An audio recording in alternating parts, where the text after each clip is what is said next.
Soft Currency Economics by Warren Mosler. Inflation versus price increases.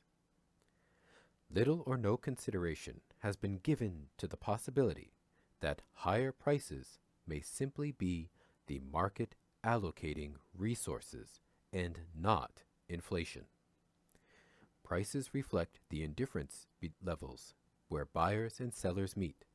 The market mechanism allows the participants to make their purchases and sales at any price on which they mutually agree. Market prices tend to change continuously. If, for example, there is a freeze in Brazil, the price of coffee may go up. The higher price accommodates the transfer of the remaining supply of coffee from the sellers to the buyers. Prices going up and down can be the market allocating resources, not a problem of inflation. Inflation is the process whereby the government causes higher prices by creating more money either directly through deficit spending or indirectly by lowering interest rates or otherwise encouraging borrowing. For example, when a shortage of goods and services causes higher prices, a government may attempt to help its constituents to buy more by giving them more money. Of course, a shortage means that the desired products don't exist.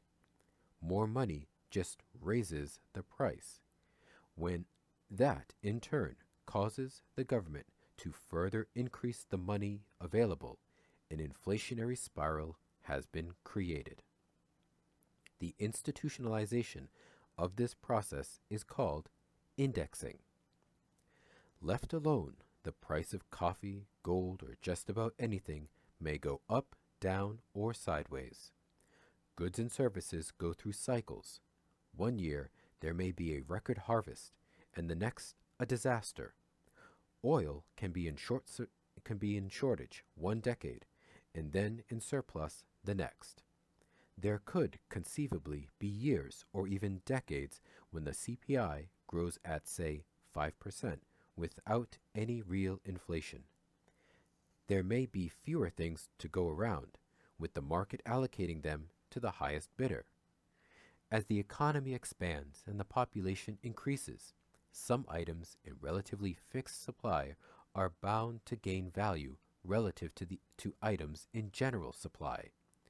Specifically, gold, waterfront property, and movie star retainers will likely increase relative to computers, watches, and other electronics.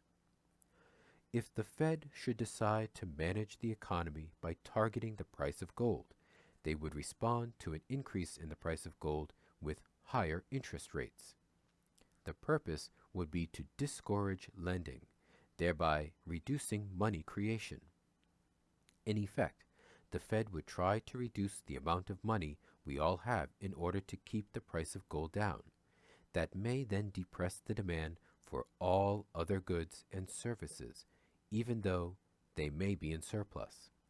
By raising rates, the Fed is saying that there is too much money in the economy and it is causing a problem. Presumably, there is some advantage to targeting gold, the CPI, or any other index, rather than leaving the money alone and letting the market adjust prices.